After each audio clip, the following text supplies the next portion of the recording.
Selahada, Kota Padang Sidempuan. Saya adalah pribadi yang senang belajar hal-hal baru dan terus berusaha mengembangkan kemampuan diri, baik di bidang akademik maupun non-akademik.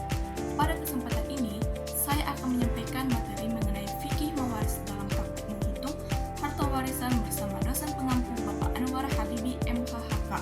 Semoga penyampaian saya mudah dipahami dan bermanfaat bagi kita teman-teman semua. Jadi yang pertama itu saya akan menjelaskan yaitu harta warisan orang banci atau khunsa al-muskil. Yang pertama itu ada pendapat Imam Ali As-Sabuni tentang kewarisan khunsa muskil menurut pendapat yang paling kuat.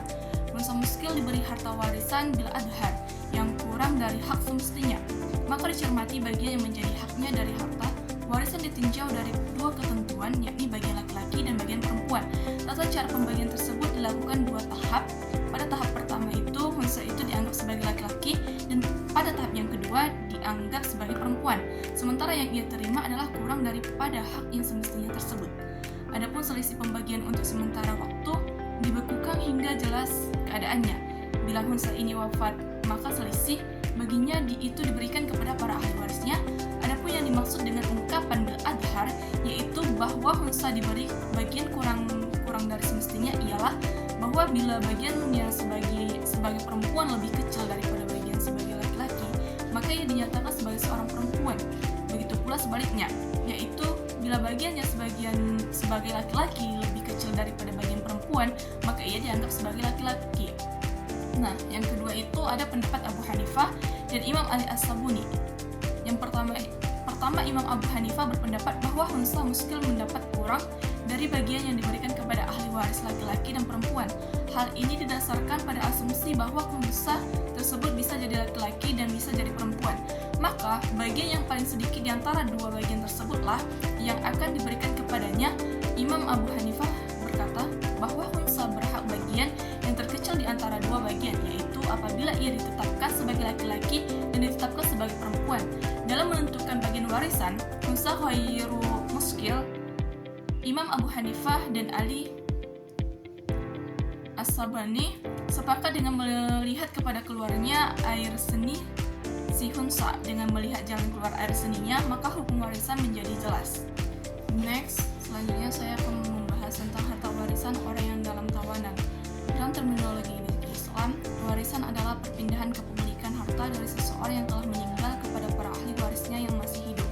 Berdasarkan ketentuan syariat Islam, warisan ini hanya berlaku jika ada hubungan nasab, pernikahan, atau hubungan yang ditetapkan dalam syariat serta tidak ada penghalang waris seperti perbedaan agama, pembunuhan, atau status murtad.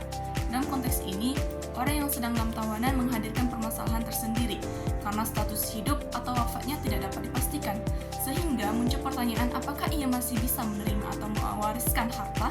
Menurut para ulama, orang yang dalam tawanan tetap dianggap hidup selama belum ada bukti kematiannya secara sah.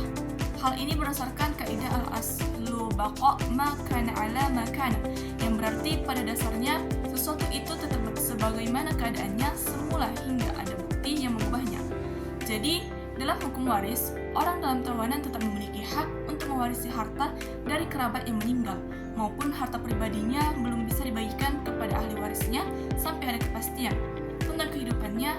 Namun, jika setelah waktu lama tidak ada kabar atau informasi tentang dirinya, maka dapat diberlakukan hukum ma'fud atau orang yang hilang dengan pertimbangan dan ketetapan dari pengadilan atau hakim syar'i. Baik, selanjutnya saya akan menjelaskan yaitu harta warisan bagi non-muslim dan orang yang murtad.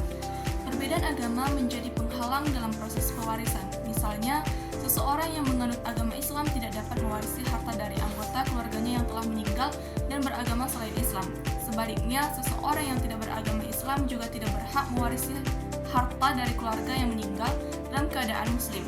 Aturan ini menunjukkan bahwa dalam hukum Islam, hanya orang yang seagama dengan pewaris yang berhak menerima warisan.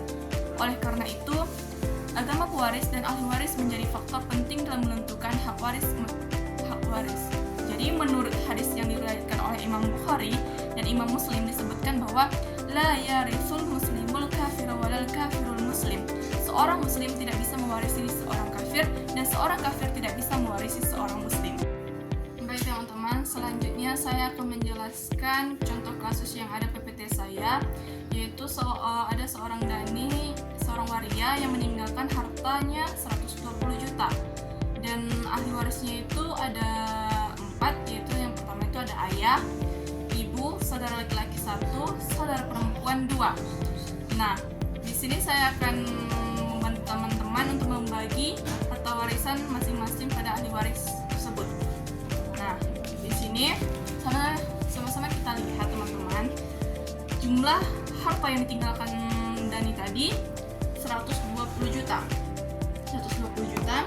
Nah, ahli waris yang ditinggalkannya itu tadi ada ayah, ibu, saudara laki-laki 1, dan saudara perempuan ada 2. Nah, bagian yang mereka dapat, bagian dari ayah dia mendapatkan 1/6, dan bagian dari seorang ibu dia mendapatkan 1/6 juga, dan bagian dari saudara laki-laki dia mendapatkan 1/2 ataupun setengah, dan bagian saudara perempuan yang 2 mereka juga dapat sisanya dari saudara laki-laki ini, yaitu 1/2. Jadi teman-teman, di sini kita untuk menghitung bagian ayah dulu, yaitu 1/6 dikali 120 juta, maka dia dapat 20 juta. Nah, sama halnya kita membagi bagian dari seorang ibu, karena dia juga mendapatkan 1/6. 1/6 dikali 120 juta, dia juga mendapatkan 20 juta. Maka jumlah seorang ayah dan seorang ibu itu jumlahnya itu dapat 40 juta. Nah, jadi teman-teman, selanjutnya kita akan membagi warisan dari saudari laki-laki ini. Nah, dia akan mendapatkan 1/2 ataupun setengah, maka sisa dari 120 juta tadi kan dikurang 40 juta dari bagian ayah dan ibu, maka jumlahnya itu 80 juta lagi teman-teman. Nah, jadi 80 juta itu dibagikan 2, 1/2 dikali 80 juta, maka jumlahnya itu 40 juta. Nah, jadi bagian dari saudara laki-laki dia mendapatkan 40 juta. Selanjutnya teman-teman, kita akan menghitung bagian warisan yang didapat oleh saudari perempuan yang 2 ini. Nah kan tadi jumlah sisa dari saudari laki-laki itu tinggal 40 juta lagi teman-teman. Nah, 40 juta itu kita bagikan kepada saudari perempuan.